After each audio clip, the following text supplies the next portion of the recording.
哈喽，大家好，阿龙们明个老吧，一起来讲你ရဲ့YouTube channel မှာကြိုဆိုပါရစေ။老师ဒီနေ့မှာတော့လုပ်ငန်းသုံးပြုစုပြောသင်ခန်းစာစောက်ထဲနေပြီးတော့ဒါစာမျက်နှာ239ကိုအတူတူဆက်ပြီးတော့လေ့လာကြည့်ရအောင်။好，那我们一起看စာအုပ်လေးဝတ်ထားသူအားလုံးကစာမျက်နှာ239ကိုလည်းကြည့်လိုက်ပါနော်။好，တရုတ်စာလေ့လာသူတွေများသလား？学中文的人多吗？学中文的人多吗？学中文ဆိုတာကတရုတ်စကားလေ့လာတာကို学中文လို့ခေါ်တယ်။တဲ့人ဆိုတာအဲ့ဒီသူတွေ学中文的人တရုတ်စကားလေ့လာနေတဲ့သူတွေအားတဲ့多吗များသလားအဲ့တော့တရုတ်စကားလေ့လာနေတဲ့သူတွေများသလားတရုတ်စကားသင်နေတဲ့သူတွေများသလားလို့ပြောတာပေါ့နော်学中文的人多吗学中文的人多吗တရုတ်စာလေ့လာနေတဲ့သူပိုပိုများလာတယ်学中文的人越来越多学中文的人越来越多越来越ဆိုတာပိုပြီးတော့လို့ဒီပဲရတယ်多များတယ်越来越多ပိုပြီးတော့များလာတယ်အဲ့တော့တရုတ်စကားလေ့လာတဲ့သူတွေကပိုပြီးတော့များလာတယ်学中文的人越来越多မင်းအဖိုးရဲ့ကျန်းမာရေးအခြေအနေဘယ်လိုလဲ你爷爷的身体怎么样你爷爷的身体怎么样你爷爷ဆိုတာကအဖိုး你爷爷ဆိုတော့မင်းရဲ့အဖိုး身体ဆိုတာကျန်းမာရေး你爷爷的身体မင်းအဖိုးရဲ့ကျန်းမာရေးက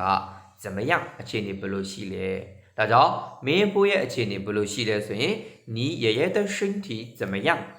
你爷爷的身体怎么样မင်းအဖိုးရဲ့ကျန်းမာရေးအခြေအနေဘယ်လိုရှိလဲ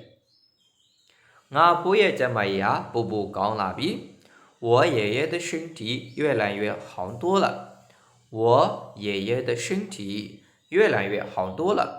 好多了တော်လေးကောင်းလာပြီလို့ပြောတာ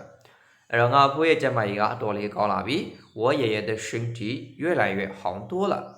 越来越好了ဒါမျိုးလည်းပြောလို့ရတယ်下一个သူပြေးတာပိုပြီးမြန်လာတယ်他跑得越来越快他跑得越来越快了他跑得跑ဆိုတာပြေးတာအဲ့တော့跑得ပြေးတာက越来越快了快ကမြန်တာကို快လို့ခေါ်တယ်越来越快了ပိုပြီးတော့မြန်ဆန်လာတယ်လို့ပြောတာ越来越跑得快ပြေးတာပိုပြီးမြန်လာတယ်ဒါမျိုးကြီးလည်းပြောလို့ရတယ်他跑得越来越快သူပြေးတာပိုပြီးတော့မြန်လာတယ်သူကတဖြည်းဖြည်းနဲ့အားကစားလုပ်ရတာကိုမကြိုက်တော့ဘူးတဲ့သူကကြာလေအားကစားလုပ်ရတာကိုမကြိုက်တော့ဘူးပေါ့အဲ့လိုပြောတာပေါ့နော်他越来越不喜欢运动了他越来越不喜欢运动了喜欢运动运动ကအားကစားလုပ်တာကိုလည်းလှုပ်ရှားလုပ်တာကို运动လို့ခေါ်တယ်အဲ့တော့不喜欢做运动了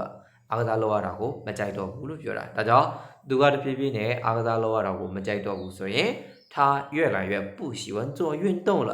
他越来越不喜欢做运动了သူကတဖြည်းဖြည်းနဲ့အားကစားလုပ်ရတာကိုမကြိုက်တော့ဘူး好的ဒါကတော့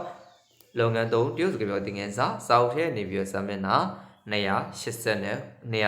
239ကိုအတူတူလေ့လာခဲ့တာဖြစ်ပါတယ်။နောက်သင်ခန်းစာမှာစာမျက်နှာ240ကိုအတူတူဆက်ပြီးတော့လေ့လာကြမယ်ပေါ့နော်။ဟုတ်အဲ့တော့ကျွန်တော်ရဲ့ YouTube channel လေးကိုနေ့စဉ်အမြဲတမ်းကြည့်ရှုလေ့လာအားပေးနေကြတဲ့တယောက်ချင်းစီတိုင်းကိုအထူးပဲကျေးဇူးတင်ရှိပါတယ်။အဲ့တော့ channel လေးကိုလည်း subscribe မလုပ်ရသေးဘူးဆိုလို့ရှိရင်လည်း subscribe နှိပ်ပြီးတော့ဘေးနားက notification လေးကိုနှိပ်ထားပေးခဲ့ဖို့ကြည့်ရှုသူအားလုံးကိုမြတ်တရခံပါတယ်ခင်ဗျာ။好，那我们下次再见，谢谢大家。